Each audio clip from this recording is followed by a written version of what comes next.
수요예배에 나오신 우리 성도님들께 하나님이 크신 은혜와 축복이 함께 하시길 바랍니다. 제가 오래전에 청년들을 데리고 유럽을 방문한 적이 있습니다. 배낭여행을 떠났는데 이 배낭을 메고 유럽의 이 7개국을 15일 동안 2주 동안 유럽을 다니게 되었습니다. 독일에 갔는데 독일에 갔을 때 뮌헨이라고 하는 곳에서 제가 이제 푸센이라고 하는 곳에 기차를 타고 가서 노인 슈반슈타인이라고 하는 성에 가게 되었습니다. 제가 얼마 전에 대화하다 보니까 우리 정미수 권사님이 이번에 독일에 갔다가 그곳에 다녀왔다라고 얘기를 들었는데, 여러분이 TV에서 보면은 그 디즈니랜드 그 만화에 나오는 그 아름답고 이쁜 게 그려진 그 성을 생각하시면 됩니다. 세계에서 가장 아름다운 성을 꼽는다면 바로 이 노인 슈반슈타인 성을 꼽고, 또 독일에서 가장 아름다운 성을 꼽는다면 바로 이 노인 슈반슈타인 성을 꼽습니다. 정말 그 성에 가서 보니까 디즈니 만화에 나오는 것처럼 정말 아름답고 멋진 성이라는 생각이 들었습니다. 아름답다는 것, 누구나 꿈꾸고 기대하는 것, 가장 자기가 좋아하는 것, 마음속에 그려져 있는 이상적인 것, 그것을 제가 눈으로 보면서 큰 감동을 받았던 기억을 잊을 수가 없습니다. 오늘 우리 서부시찰 14분 목사님이 저희 교회를 방문했습니다. 다 들어오셔서 우리 교회에 대해서 참 좋다고 그렇게 말씀들 하시고, 또 우리 교회 와본 지가 5년, 6년, 7년 참 오랜만에 저희 교회를 방문하게 돼서 너무 기쁘고, 또 우리 영광교회 문제가 잘 해결되어서 너무나도 기쁘다는 이야기를 함께 나누면서, 또 우리 영광교회가 겪었던 고통과 아픔에 대해서 다들 안타깝게 생각을 하면서, 또 목회자로서 이 교회가 건강하게 세워져 가야겠다라는 그런 이야기들을 함께 나누게 되었습니다. 그러면서 저희 교회를 잠깐 함께 기도하는 시간을 가졌습니다. 교회의 존재 목적은 무엇일까? 다시 한번 깊게 생각해 보는 시간을 가졌습니다. 제가 노인 슈반슈타인 성을 여러분에게 잠깐 말씀드렸는데, 우리 마음속에 꿈꾸는 가장 아름다운 성, 우리 마음속에 꿈꾸는 가장 아름다운 교회, 바로 초대교회입니다. 초대교회는 수천 년 전의 교회지만, 그러나 우리들이 꿈꿔야 될 교회, 우리가 바라보아야 될 교회, 우리가 추구해야 될 교회, 우리가 본받아야 될 교회의 가장 기본적인 원리들을 우리는 초대교회를 통해서 발견하게 됩니다. 지금 우리는 사도행전을 함께 나누면서 초대교회가 어떤 교회였을까라는 것을 생각하는 것과 동시에 우리 교회는 어떤 교회가 돼야 될까라는 생각을 당연히 묻게 됩니다. 즉 사도행전을 통해서 초대교회가 어떤 교회였습니까? 라고 물으면 하나님은 우리에게 되묻습니다. 너는 어떤 교회가 되기를 원하니? 내가 다니고 있는 이 영광교회는, 그리고 오늘날 이 한국교회는, 그리고 이 세계교회는 어떤 교회가 가장 아름답고 가장 이상적인 교회라고 생각하느냐, 우리에게 되묻습니다. 오늘 본문의 말씀에서 우리가 함께 나누고자 하는 것은 바로 이 초대교회가 걸어간 그 복음의 길입니다. 초대교회는 박해를 통해서 복음이 예루살렘을 벗어나 사마리아 지역으로 확대되어 갑니다. 고난과 이기는 기회가 되었고, 하나님의 계획을 실현시키는 촉진제 역할을 하게 됩니다. 특별히 이 빌립의 사역은 스데반과 더불어서 이 베드로와 바울 사이에 교량적인 역할을 하게 됩니다. 즉 예루살렘에서 땅끝으로 이어져 가는 그 중간에 온 유대와 사마리아를 거쳐가게 되는데, 바로 이 복음의 확장의 과정에 바로 전도의 가교 역할을 하고 있다는 사실을 발견하게 됩니다. 제가 김해에 있는 공병학교를 나왔는데요. 그 공병학교를 가게 되면 몇 가지 있습니다. 저는 이제 각종 장비를 다루는 그런 공병이었지만 또 야전 공병이라는 사람이 있습니다. 야전 공병은 여러분이 가끔 TV에서 보셨을 겁니다. 다리가 파괴되었을 때, 강을 건너게 되었을 때 다리를 놓는 그런 역할을 하게 됩니다. 이쪽에서 저쪽까지 다리를 놓는 것입니다. 때로는 다리가 파괴되었을 때 다리가 없는 지역에 다리를 놓게 됩니다. 근데 그 다리는 사람만 건너가는 다리가 아니라 차도 건너가고 탱크도 건너가는 그런 다리를 구축하게 됩니다. 거센 강물을 헤쳐가면서 그 강물과 싸움에서 이겨가면서 다리를 놓는 것은 쉬운 일이 아닙니다. 초대교회 복음이 예루살렘에서 온 유대와 사마리아 그리고 땅끝까지 가는 그 다리를 놓는 것은 험난한 여정이 바로 기다리고 있었습니다.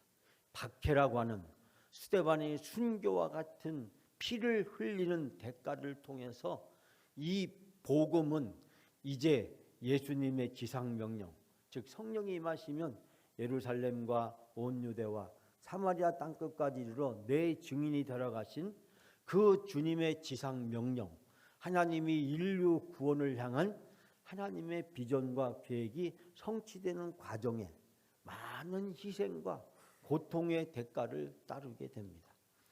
마치 군인들이 부교를 설치하기 위해서, 다리를 설치하기 위해서 거센 강물과 싸워야 되고 때로는 잘못하면 그 강물에 휩싸여서 목숨을 잃을 수도 있는 그런 어려움을 돌파하고 다리를 놓았을 때 많은 병사와 또 사람들이 또 차들이 탱크가 그 다리를 건너갈 수 있듯이 복음이 확산되는 그 과정에 스데반의 피 흘리는 순교와 그리고 빌립과 같은 전도자들이 목숨을 건 복음 전도가 이 놀라운 하나님의 구원의 비전을 성취하고 그 결과로 오늘 우리에게까지 와서 우리도 예수 믿고 구원받게 되었다는 사실을 발견하게 됩니다. 사랑하는 여러분, 오늘 사마리아에서 무슨 일이 있었을까요? 왜 복음은 사마리아를 거쳐서 땅끝까지 가야 될까요? 왜 복음은 예루살렘에서 온 유대에서 그냥 땅끝까지 가면 되는데 왜 하필이면 사마리아를 통과해서 가야 되냐는 것입니다. 사마리아, 우리가 아다시피 721년 북왕국이 멸망했을 때 그 아수르의 살만에셀 2세는 이 북왕국 사람들을 강제로 이주시키고 더 바벨론과 다른 지역 사람을 이 사마리아 지역에 강제로 이주시켜서 이 사마리아 사람들의 민족의 순수한 혈통을 짓밟아 버리고 또 이들의 순수한 믿음도 이방의 종교들과 혼탁하게 만들어서 이 사마리아가 북왕국이 더 이상 아수르에게 대항하지 못하게 만드는 아주 잔인한 그런 정책을 펼쳤던 것을 알게 됩니다. 사마리아 사람들이 무슨 죄가 있어서 유대인들에게 끊임없이 배척을 당하고 또 구원의 반열에서 인정받지 못했을까? 왜 유대인들은 사마리아라면 경기를 일으키듯이 학을 띠고 사마리아 사람들은 무조건 배척하러 들었을까요? 그런데 하나님의 역사는 참으로 놀랍지 않습니까? 복음이 예루살렘과 온 유대, 그런데 이 사마리아를 거쳐야 땅끝까지 갈 수 있다는 것입니다. 제가 설교를 준비하기 위해서 여러 많은 책들을 살펴보지만 이 문제에 대해서 답변하고 있는 책이 한 책도 없었고 이 문제를 진지하게 다루고 있는 저자도 찾아볼 수가 없었습니다. 근데 제가 계속 의문이 드는 것은 왜 하필이면 사마리아를 거쳐서 가야 되냐는 것입니다. 사마리아를 안 거쳐고 갈 수도 있는데 왜 복음은 사마리아를 거쳐서 안디옥으로 그리고 소아시아로 그리고 저기 그리스 로마로 그리고 스페인 이 땅끝까지 복음이 전해졌을까라는 생각을 해보게 됩니다. 사랑하는 여러분, 이 질문을 가지고 오늘 저는 세 사람을 통해서 오늘 주신 말씀의 이야기를 함께 나누려고 합니다. 오늘은 세 사람입니다. 제가 지난주는 네 장면, 네 가지 중요한 장면, 사진의 한 장 한 장, 중요한 영화나 드라마의 한 컷 한 컷을 가지고 제가 말씀드렸다면, 오늘은 세 사람을 통해서 이 이야기를 살펴보려고 합니다. 그것은 여러분이 이 본문을 잘 알고 있다라고 하는 것에 전제로 하고 있고, 이 본문에 대해서 설교를 과거에 여러 차례 들었다는 것, 그리고 이 본문을 같이 한번 읽음으로써 여러분이 옛날에 들었던 설교의 일부 메시지를 여러분이 다시 회상할 수 있었다는 것을 생각하면서 여러분의 기억력을 다시 한번 생각해 보면서 다른 방향으로 오늘은 접근해 보려고 합니다. 그래서 저는 세 사람의 이야기를 오늘 본문에서 함께 나누려고 합니다. 첫 번째 사람은 헬라파 출신의 유대인 빌립 집사 이야기입니다. 자, 여러분, 우리가 12, 13절 다 같이 다시 한번 빌립에 대해서 함께 봉독합니다. 빌립이 하나님 나라와 및 예수 그리스도의 이름에 관하여 전도함을 그들이 믿고 남녀가 다 세례를 받으니, 시몬도 믿고 세례를 받은 후에 전심으로 빌립을 따라다니며 그 나타나는 표적과 큰 능력을 보고 놀라니라. 아멘. 여러분, 이 사마리아 지역에 복음을 전하러 간 사람은 빌립이었습니다. 빌립은 헬라파 출신의 유대인입니다. 헬라파 출신, 여러분이 저한테 한 2주 동안 많이 들으셨기 때문에 이제 헬라파 출신, 히브리파 출신 유대인이 어떻게 다르다라는 것을 여러분이 이해할 수 있겠다고 생각이 드는데요. 예루살렘과 온 유대 지방에서 태어나서 아람어라는 히브리어나 그 당시의 언어를 사용하는 사람들을 제가 히브리파 유대인이라고 얘기하고, 그리고 온 유대 바깥쪽에 이방인 지역에 살고 있는 디아스포라, 즉 유대인 촌의 출신인 사람들을 헬라파 유대인이라고 한다라고 말씀드렸습니다. 그래서 헬라파 출신 유대인들은 이 아람어보다는, 아람어를 할 수 있는 사람도 있지만은 대부분이 그 지역에서 공용어를 쓰는 헬라어에 능통한 사람이다. 오늘 키포인트는 바로 이 헬라파 출신의 유대인이 빌립이었다는 것입니다. 우리가 7 집사를 세울 때 그 7 집사는 다 누구였습니까? 헬라파 출신의 유대인이었습니다. 헬라파 출신의 유대인에서 제가 새벽에 여러 차례 말씀을 드렸지만, 이 당시에 이 헬라파 출신 유대인들은 헬라어를 능숙하게 사용하던 사람이고, 헬라어가 일상적인 언어로 그들에게 사용되어졌다는 것. 심지어 그들이 예루살렘 순례를 하게 될 때 그들을 위한 회당이 따로 예루살렘에 있었다라고 학자들은 그렇게 이야기를 하고 있습니다. 즉 히브리파 출신들의 유대인, 그러니까 뭐 예루살렘이나 유대 지방의 토백이들이죠. 그 사람들을 위한 회당이 있었고, 또 이 헬라파 출신들이 예루살렘에 순례를 왔을 때 그들끼리 모일 수 있는 회당이 필요했다는 것입니다. 왜 그랬을까요? 그들이 아람어나 히브리어에 능숙하지 못했기 때문에 그들이 모여서 함께 기도하고 또 함께 예배를 드리는 데 있어서 아람어로 히브리어로 하면은 이 헬라파 출신들은 제대로 못 알아들으니까 그런 불편함을 해소하기 위해서 이 헬라파 사람들이 이 예루살렘에 이 사람들을 위한 전용 회당을 세웠다는 것입니다. 적어도 이 예루살렘의 절기를 따라서 순례를 올 정도였으면 이 디아스포라에서 상당히 경제적으로나 종교적으로나 사회적으로 지위를 갖춘 사람들이었다는 사실을 알게 됩니다. 오늘날도 여행을 한다는 것이 쉽지가 않지만 그때 당시에 이 해외 지역에서 예루살렘까지 여행을 온다는 것은 상당한 경제적 뒷받침이 없이는 불가능했기 때문에 이 헬라파 출신의 유대인들은 이 경제력도 상당히 갖추고 있었던 것으로 보입니다. 그렇기 때문에 그들은 예루살렘에 자기들을 위한 전용 회당을 세우고 그 회당에서 예배를 드렸다라고 하는 것을 알 수 있게 됩니다. 여러분, 하나님의 기가 막힌 섭리를 우리는 여기에서 발견하게 됩니다. 이 헬라파 출신의 유대인은 바로 이들이 개종해서 기독교가 됨으로써 산헤드린 대제사장을 비롯한 많은 지도자들에게 반감을 사게 되었습니다. 제가 3가지 정도 이유를 들어서 당시 기독교가 왜 유대국의 배척을 당했나라는 것을 말씀드렸는데, 여러분에게 하나하나씩 말씀드렸던 사실 3가지를 종합해 보면, 첫 번째는 바로 이 예수 그리스도, 자기들이 십자가에 못 박혀 죽은 예수 그리스도를 사도들이 증거하고 그 사도들의 증거에 의해서 안진뱅이가 걷고 귀신이 쫓겨나고 병자가 고쳐지는 그런 놀라운 일이 일어나니까 이 산헤드린에 있는 유대 지도자들은 자기들이 그 예수를 십자가에 못 박혀 죽었는데 그 예수의 이름으로 그 제자들이, 사도들이 놀라운 이적과 귀신을 축출하는 일을 행하니까 이들은 상당히 그것에 대해서 불쾌할 정도뿐만 아니라 적대감을 느낄 수밖에 없었다는 거예요.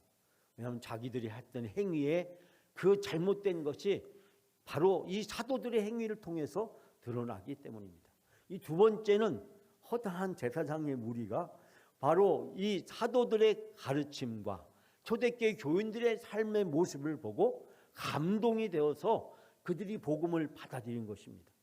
제사장까지도 복음을 받아들이게 되니까 이 산헤드린은 더 심각한 위협을 느끼지 않을 수 없었습니다.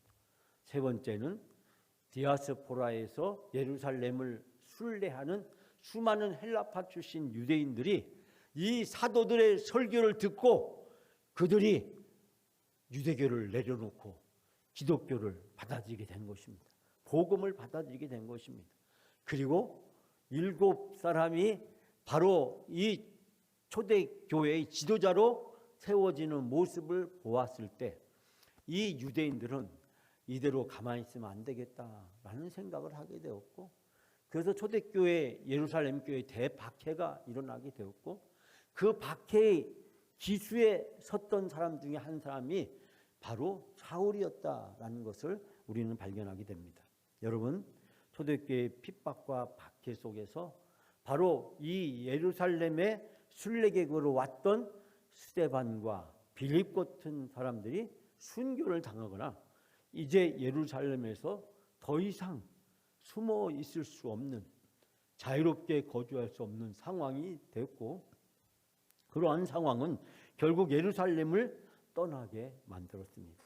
여러분, 그런데 오늘 주신 말씀 전후의 맥락을 통해서 우리가 확인하게 되는 것은 이제 박해로 인해서 흩어진 사람들이 두루 다니며 복음의 말씀을 증거하기 시작합니다. 그 흩어진 사람, 즉 예수님의 제자들이 대거 참여하게 되었고, 여기서 두루 다닌다라고 하는 것은 계획 없이 발닿는 대로 방황한다는 것이 아니라 어떠한 의도된 목표와 경로를 가지고 그들이 이동했다라는 것을 알게 됩니다. 박해를 피해 다니면서 이 초대교회에서 예루살렘에 축출된 이 제자들이 복음을 증거하기 시작했고, 그 중에서 바로 이 빌립이 사마리아 지역으로 갔다라고 하는 것입니다. 그리고 그곳에서 복음을 증거했고, 이 오늘 본문의 말씀에 등장하듯이 스데반은 그곳에서 놀라운 일을 행하게 됩니다. 여러분, 왜 하필이면 사마리아였을까요? 왜 하필이면 빌립이었을까요? 왜 하나님은 빌립을 보냈을까요? 베드로나 예수님의 제자들을 보내지 않냐고? 왜 하필이면 빌립을 보냈을까요? 여러분, 빌립은 귀신을 내쫓고 사람들을 고치는 놀라운 일을 행하게 됩니다. 이 일을 통해서 빌립이 전하는 복음이 얼마나 놀라운 것인가가 입증되는 것을 발견하게 됩니다. 하나님은 바로 이 빌립을 준비시키신 것입니다. 즉 헬라어에 능통한 헬라파 출신의 유대인이었기 때문에 그가 사마리아 지역에 가서 헬라어로 그들에게 능숙하게 복음을 증거했을 때 사마리아 사람들은 이 빌립의 이야기를 듣고 그 빌립의 복음을 받아들이게 되었고, 또 그 복음을 받았을 뿐만 아니라 빌립이 그 후에 행했던 귀신을 쫓아내고 병자를 고치는 놀라운 일을 보고 그들이 감동을 받아서 구원을 받는 일이 생겼습니다. 심지어 마술을 행하던 이 사기꾼과 같은 시몬이라는 사람까지도 예수 그리스도의 복음을 받아들이는 놀라운 복음의 역사가 나타나는 것을 보게 됩니다. 빌립은 고난과 위기 앞에서 사명을 포기하지 않았습니다. 사명은 복음 전도였습니다. 우리에게 주어진 사명도 복음 전도입니다. 교회가 이 땅에 존재해야 될 목적도 바로 복음 전도입니다. 어떠한 상황 속에서도 우리는 복음을 담대히 증거해야 됩니다. 복음을 부끄러워서도 안 되고 여러 가지 핑계를 대면서 복음 전도를 회피해서도 안 됩니다. 우리 가족 중에, 친구 중에, 이웃 중에, 동료 중에, 친척 중에 구원받지 못한 사람들이 있다면 담대히 그들을 위해서 복음을 증거해야 됩니다. 사랑하는 여러분, 교회의 존재 목적 그리고 그리스도인의 사명은 바로 복음을 증거하는 것입니다. 스데반은 그리고 빌립은 온갖 역경과 장애가 있었지만 목숨을 뛰어넘어서 그들이 담대히 복음을 증거했고 하나님은 그들 통해서 놀라운 역사를 이루신 줄 믿습니다. 사랑하는 여러분, 우리가 이 복음을 가슴에 품고 간절히 기도하면 하나님은 전도의 문을 열어주실 줄 믿습니다. 여러분 모두가 다 2024년도에 꼭 구원해야 될 전도 대상자들을 놓고 간절히 기도하실 때 하나님이 전도의 문을 열어주실 줄 믿습니다. 여러분이 전도의 문이 열리는 놀라운 역사가 있어지기를 주님의 이름으로 축복합니다. 두 번째 사람은 마술장이 시몬입니다. 이 9절부터 13절까지 이 사람이 구구절절히 등장하게 되는데요. 자, 우리가 이 9절과 10절 두 절만 같이 보도록 하겠습니다. 그 성에 시몬이라는 사람이 전부터 있어 마술을 행하여 사마리아 백성을 놀라게 하며 자칭 큰 자라 하니 낮은 사람으로부터 높은 사람까지 다 따르며 이르되 이 사람은 크다 일컬는 하나님의 능력이라 하더라. 아멘. 이 사마리아에 시몬이라는 사람이 있었는데 이 사람은 마술을 부려서 사마리아 사람들을 놀라게 하고 스스로 자기가 큰 인물인 채 했다. 그래서 낮은 사람이나 높은 사람까지 모두 이 사람이야말로 큰 능력자로 알려진 하나님의 능력이 아닐까라고 하면서 이 사람을 따랐다라고 이야기하고 있습니다. 근데 사람들이 그를 따랐던 것은 오랫동안 그가 마술을 통해서 사람들을 놀랬기 때문이다 라고 이야기하고 있습니다. 그는 빌립을 만나서 예수 그리스도를 알게 되었고 복음을 받아들이고 그도 세례를 받았던 것으로 보여집니다. 그런데 그가 과거에 어떤 사람이었습니까? 마술을 하던 사람이었습니다. 마술을 통해서 사람들을 놀라게 하고 마술을 통해서 사람들에게 어떤 대가를 누리며 살았던 사람이었습니다. 즉 그가 예수 그리스도를 만나기 전 그의 모습을 우리는 여기에서 발견하게 됩니다. 우리가 이 시몬이라는 사람은 오늘 본문에서 두 가지를 짧게 생각해 볼 수 있는데요. 시간이 길지 않으니까 첫 번째는 예수 그리스도를 만나기 이전에 그리고 예수 그리스도의 복음을 만난 이후 이 사람은 어떻게 달라지고 어떻게 변화되었을까요? 자, 우리 아까 봤던 9절 10절의 말씀은 바로 예수 그리스도를 만나기 이전에 시몬의 모습을 이야기해 주고 있습니다.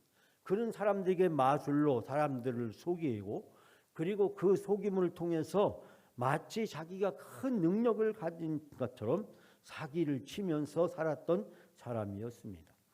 혹자는 이 마술에 대해서 어둠의 능력이다, 사탄이 그를 통해서 역사했다라고 이야기하면서 이 고대 사회에서 이 마술은 두 가지 견해가 있는데, 하나는 사기다라고 하는 허위다, 거짓이라는 논의가 있고, 또 하나는 뭐냐면 이 귀신과 이 사탄의 능력을 빌어다가 사람들을 놀래키는 일을 하게 된다.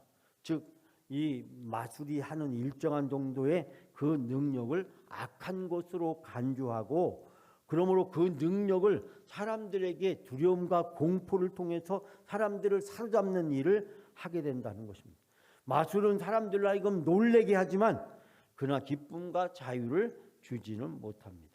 사람들은 호기심에 점점 빠져들게 되지만 그러면 그럴수록 악한 영에 사로잡히게 된다라고 하는 것입니다.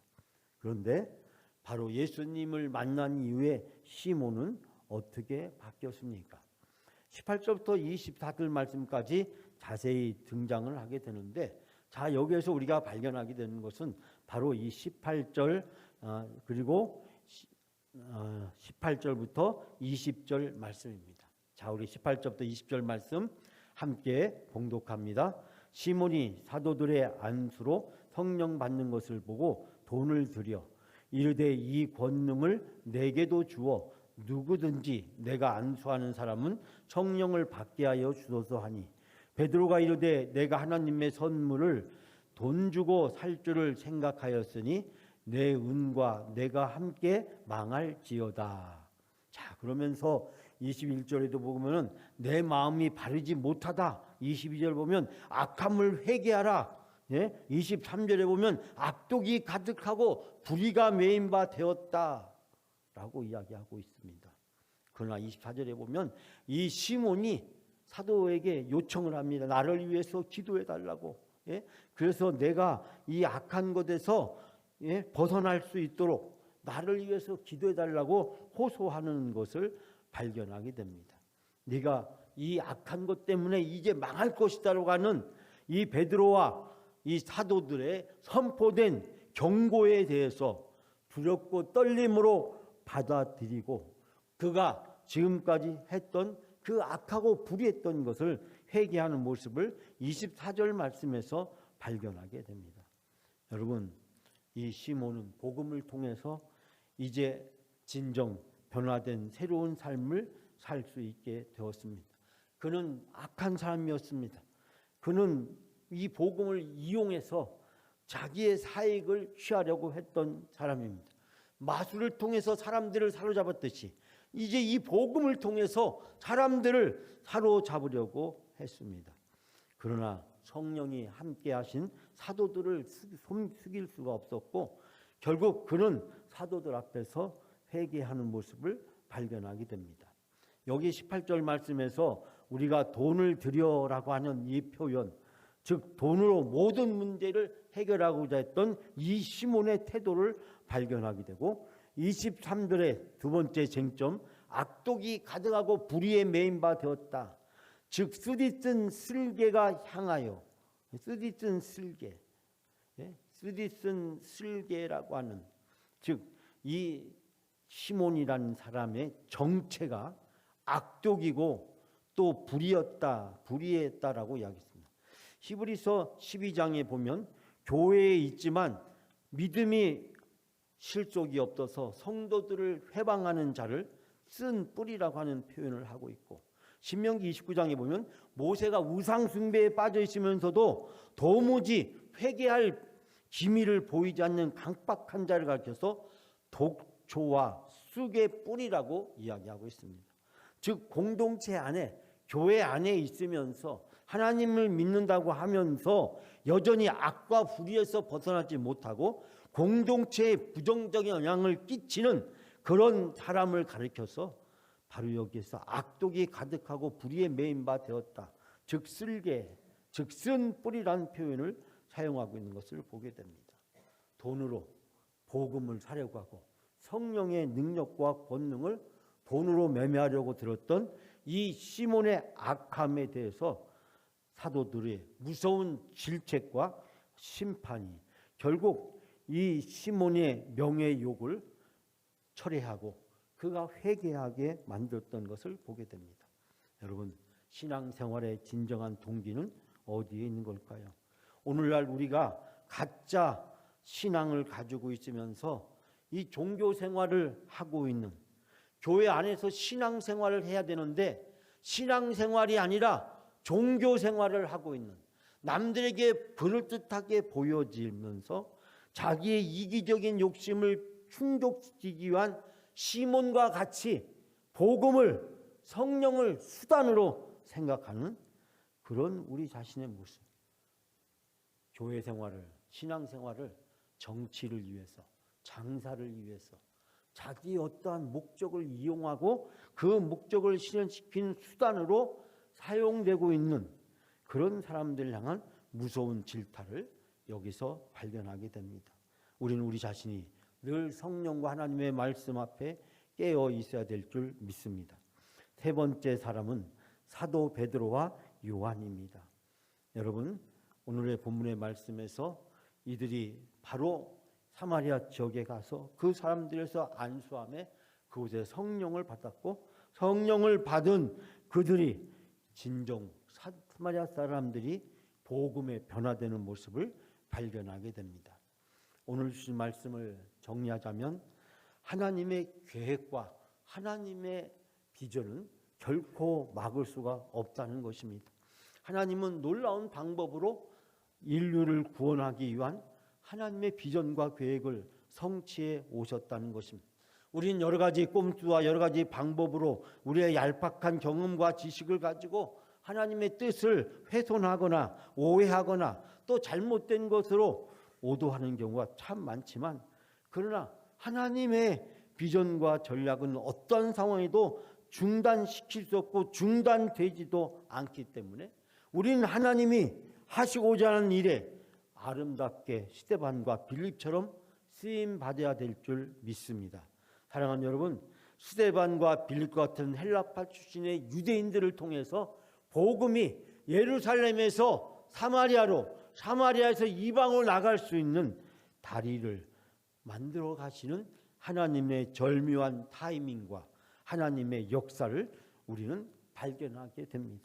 하나님은 스데반 순교를 통해서 예루살렘 교회가 이제는 사마리아와 온 땅끝까지 복음이 전해져 갈 수 있도록 만들었고, 이방인 헬라파 출신의 유대인이었던 빌립을 통해서 유대인들이 배척하고 유대인들이 버려졌던 그 사마리아에 복음이 전파되고 그 지역 사람들이 구원받는 놀라운 일을 이루게 하십니다. 사랑하는 여러분, 하나님의 역사는 지금도 계속되고 있습니다. 내가 그 하나님의 역사에 쓰임받게 될 때 천국의 상급과 멸류관이 우리에게 주어지는 줄 믿습니다.